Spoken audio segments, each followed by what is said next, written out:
Welcome, LifeBlood. This is George G, and the time is right. Welcome to today's guest, strong and powerful Alexandra Harbushka. Alexandra, are you ready to do this? I'm excited. I'm All excited. right, Let's go. let's go.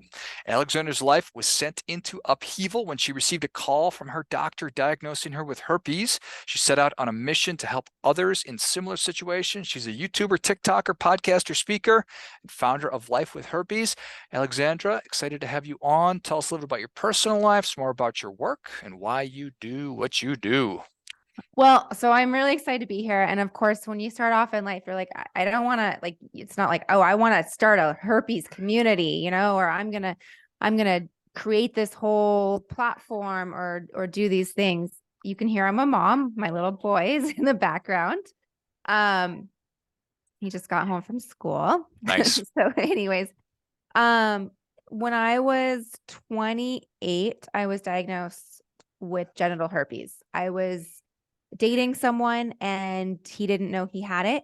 And one of the things that's very interesting or unfortunately frustrating is when you go for an STI test result or to get tested and you go to get tested and have those done, herpes is not included. So herpes is not included in the STI panel.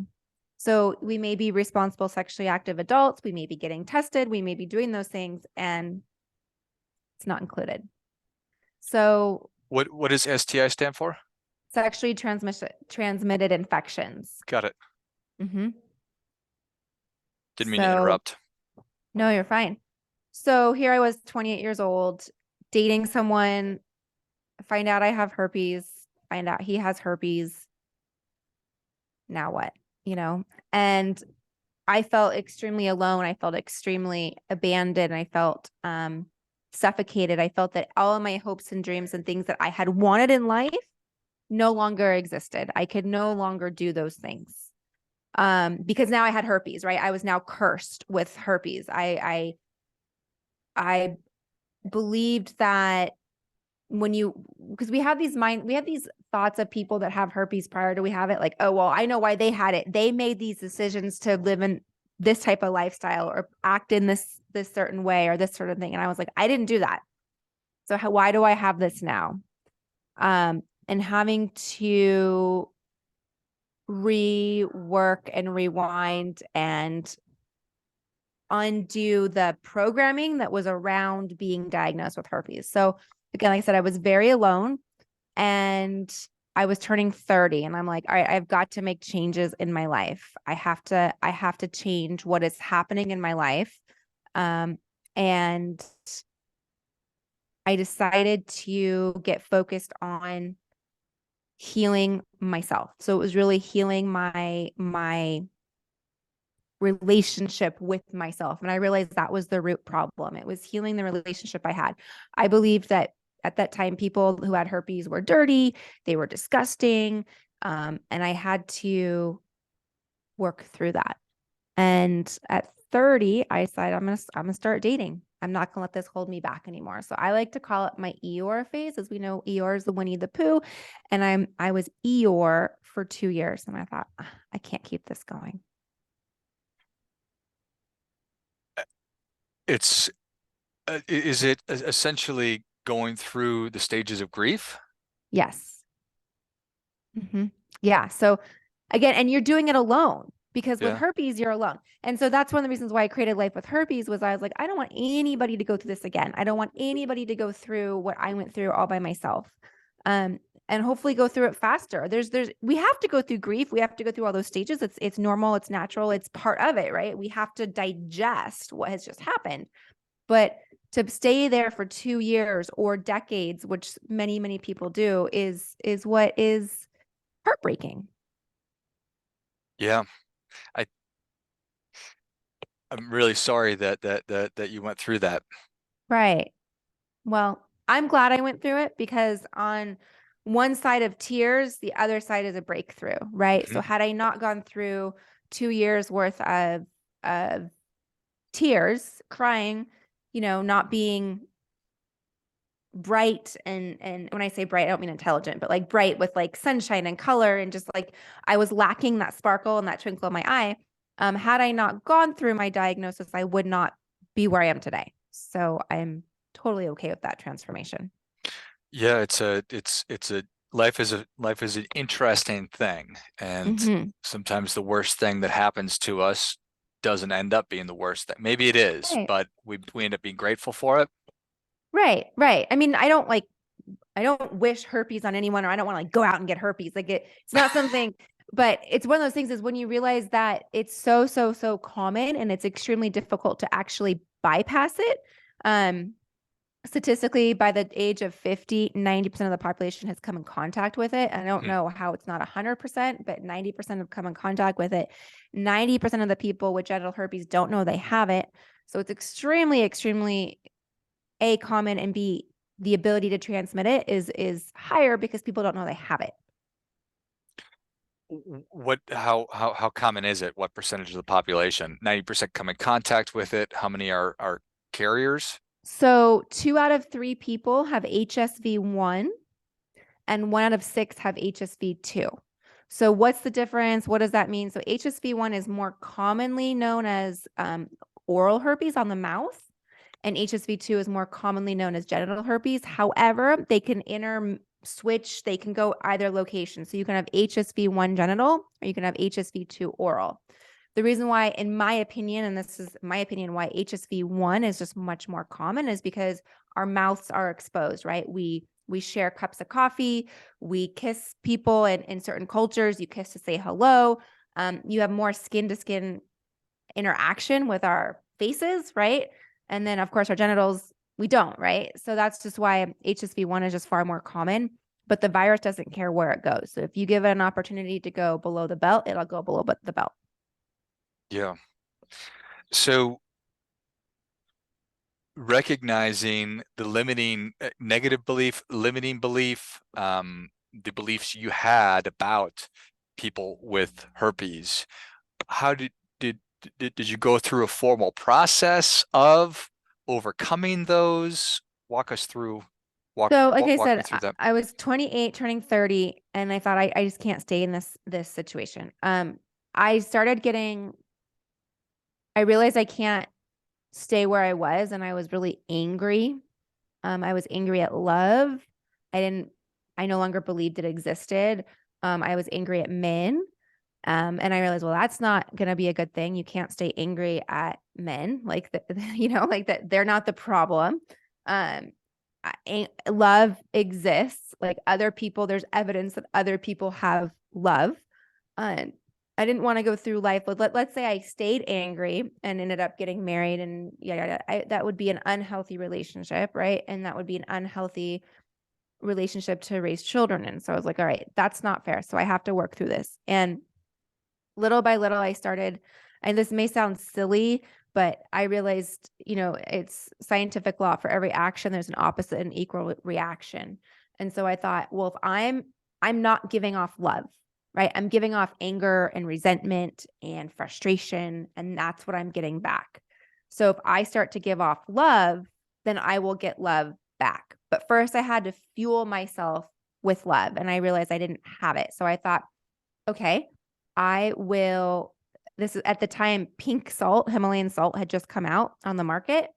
And so I went and got, this is before Costco carried it, so I went and got Himalayan pink salt. And I thought, okay, pink is the color of love. And I will physically sprinkle the pink salt on my food so that and that's literally sprinkling love on my food. And I am literally putting it in my body. I love that. Yeah. So I did that every meal. Like, and if I didn't have the salt, I was like, I am putting love in whatever I was eating and like putting it in my mouth. So I'm literally filling myself up with love. And then I also looked at it as a Care Bear, and like Care Bears, like they had their little tummy that shine on whatever they had. And I was like, okay, I'm going to shine love at people, not the lust, not the romantic, but anyone I saw, like I just genuinely gave them love. And I found something that I appreciate about whoever it was, the mailman, the person holding your door when you're walking into the office, the person at Trader Joe's, whatever it was. I just gave that person love. And the more I gave that person love, the more it filled up myself. Took, I think that that's incredible. And took time, you know, yeah, but. Yeah. And so little by little by little. And then of course, it just it overflowed. Now, there's more work I did, of course, and I read books and I took a course on dating and like how to attract your soulmate and like all these things. But I thought, okay, I gotta clear out the old. Yeah. I There's so much work to be done Yeah. on all of us in every area. And I Right. think I just love everything about what you just said about the pink Himalayan salt. I put that in water every morning, and from now on, for the rest of my life, I'm going to Love. think that I'm putting love. I'm Love. Yep. going Love, to be love, love. drinking pure love. And you're gonna be a Care Bear and you're gonna be Yes, putting love out there. and that's something that I do consciously think about doing as well. Is my thought process is just to be a little bit of sunshine shining into other people's lives Hmm. through kindness or Hmm. just similar to what you're talking about. So I appreciate that. Um, so letting people know that they're not alone, that there are lots Absolutely. of other people who are going through this. That's life changing. Right. If I'm suffering through anything alone, whatever it is, it's just exacerbating a problem. It's loneliness is really terrible for you, and then whatever problem I'm struggling with or I'm perceiving to struggle with, horrible. Right. And the sad thing is like you said, you feel so alone. And the beautiful thing about social media is it's made us aware of people all over the world who may be going through something similar. Unfortunately, in 2011, when I was diagnosed, social media isn't or wasn't what it is today, right? There was no Facebook groups. It was just Facebook. There were no Zoom didn't exist. All these platforms now that allow us to connect. And it's become like what's I don't know the opposite word of taboo, but it's become socially accepted to talk about taboo topics. And so now there are places where you can heal. So my story is herpes. Everybody has their own story. Everyone has their own personal 911 event. Mine just happened to be herpes, and it happened to be something that was very isolating. Had it been something like breast cancer, that's something that you talk about and people bring over casseroles and they're like, oh, are you okay? Let me help you. Oh, my so-and-so went through this. No, herpes, you don't talk about it. No one's bringing you a casserole, right? In fact, they don't even like want to touch you. So that's the difference. And one of the things I would suggest to anybody, whatever your personal 911 is, mine is herpes, is educate yourself on it. Before I had herpes, I had an idea of the person that had herpes or the lifestyle or life changes, or I had these like ideas in my mind and they were all false, right? So once you begin to educate yourself and learn what this virus is and what it is not, you can start to digest it and begin to pull it apart piece by piece and go, oh, okay, this is what that means. Oh, okay, this is that. Well, actually, I'm not the only person that has it. Statistically, 1 of 6 people have it. And right now, HSV-1 genital, so the cold sores, AKA cold sores, being genitally is now really common. Like most of the people I talk to end up with genital HSV-1. So it's extremely common. What are some of the biggest preconceived notions that are incorrect about it? Or Oral herpes is the good kind. Genital herpes is the bad kind. When they're the exact same thing, same viruses that go either way. People also think, well, if you have cold sores, you can't transmit that by doing things sexually, right? And in fact, you can. Um, so that's something that I like to bring awareness to because there's millions of people living with cold sores, oral herpes, and are not aware that they need to disclose that to a partner. That's why a lot of our teens and 20s right now are getting it genitally because of that reason.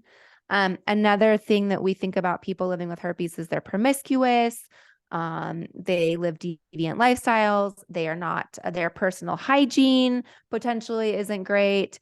And that has nothing to do with it. Roughly, you have, with 67% of the people having HSV-1, 13% having HSV-2, that's a large percent of the population that's living with herpes. And so you have a larger chance of that one person having herpes, right? Than you do of like, obviously, if you have sex with 100 people, you have a higher risk, but that one person has such a large chance of having herpes that kind of outweighs the other. You know what I mean? It does. Yes. Yeah. And you are with your nonprofit, with Life with Herpes, Mhm. what what are you hoping and what are you doing with it? So it was my hope to bring awareness. So again, in 11, when I was diagnosed and I went and researched it, it was very sterile. It was WebMD, it was a little bit of Planned Parenthood, and I think potentially the CDC. And those websites for, or that the trifold pamphlet that you get from the doctor that has like blue drawings of people, like here's what you do now, and it was just very sterile and it made you feel like a statistic, and opposed to making it say, okay, this is actually very, very common. There's people that you love unconditionally that have this. You've come in contact with it before you were diagnosed. It wasn't like this one bad person in your life, or like that's the bane of my existence, the person that gave me herpes. You've come in contact with it prior, by somebody that you love. Um, and just, how do we live life? What does this mean? What does it not mean? Are there ways to prevent outbreaks? Are there ways to speed up recovery? Are there ways to prevent transmission to partners? What type you have? What does it mean? What does it not mean? All sorts of things, and just try to make it a well-rounded and also fun. Like, just no reason to feel like you're, again, isolated, living on a you're a leper living on an island and no one can touch you ever again. I mean, that's not at all what it is. I So, certainly appreciate that. You talk about God on the website. Tell me a little bit uh-huh. about your relationship.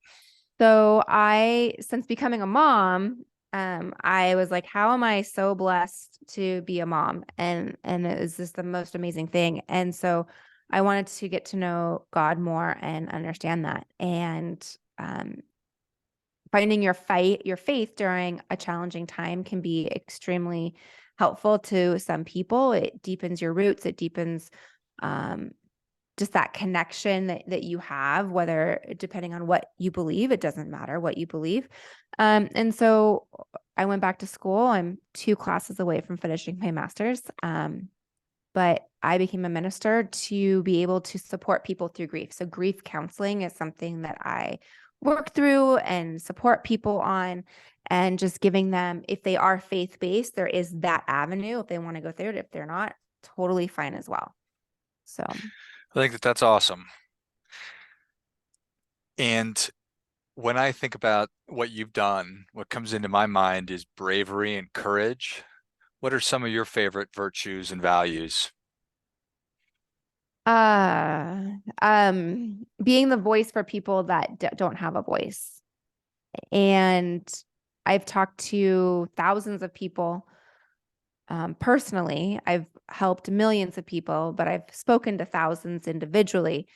Um, and there's many people that would have given up and that have missed out on things because of their diagnosis, whether they never got married or they never became a parent or they dropped out of school or they didn't follow their career passion choice because of having herpes.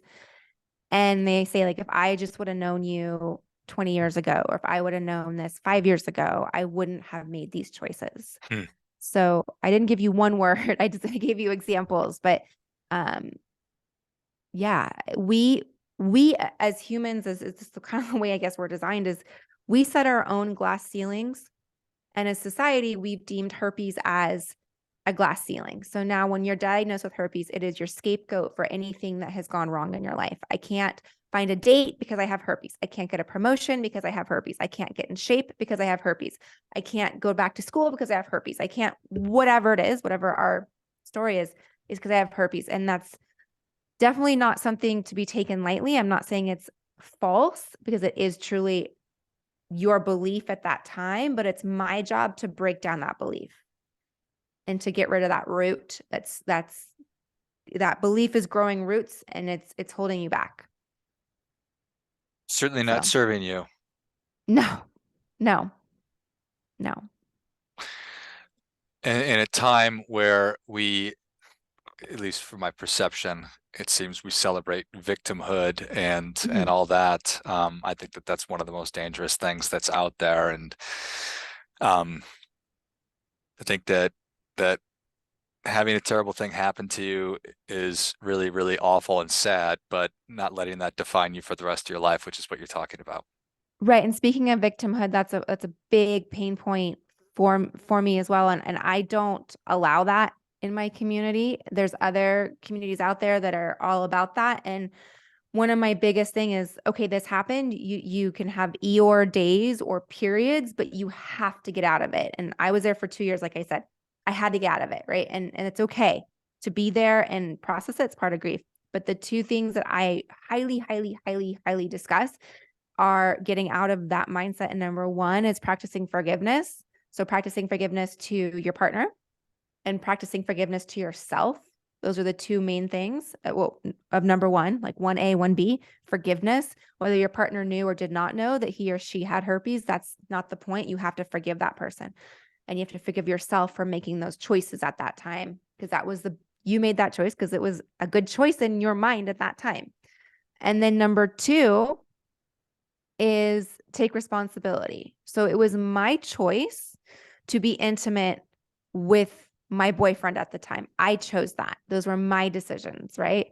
And it's not a good decision or a bad decision. It was my decision. And so it was my decision. And I take responsibility for 50% of the actions that happen. So you can only take responsibility for your actions and your reaction to anybody's action. You can't control someone's actions or their reaction, right? So, yeah, and that's one of the things, that's what gets us out of the Eeyore phase, is out of the victimhood. You have to remember, it was your choice. You made, this was a decision, and that's fine. It's normal to be intimate with a partner. And whether you were responsible or not, now you know, and we can move forward. Well said. Well, Alexandra, thank you so much for coming on. Where can people learn Thank more you. about you? How can they engage with you and your wonderful community? So if you have herpes, um, I I understand what you're going through, or anything like that. I do have a 21-page ebook that I have, gosh, written and rewritten and revised over the past 6 years. It's A to Z on what herpes is, how to prevent outbreaks, certain foods that trigger, ways to speed up recovery. So if you go to outbreakremedies.com, you can download it. It's free, and you'll learn everything you need to know in that little ebook. So Excellent. yeah. Well, if you enjoyed this as much as I did, show Alexandra your appreciation and share today's show with a friend who also appreciates good ideas. Go to outbreakremedies.com and get your free copy of the ebook that Alexandra has created and revised, probably many, many, many, many times over. Thanks again, Alexandra. Thank you so much, George. Until next time, remember, do your part by doing your best.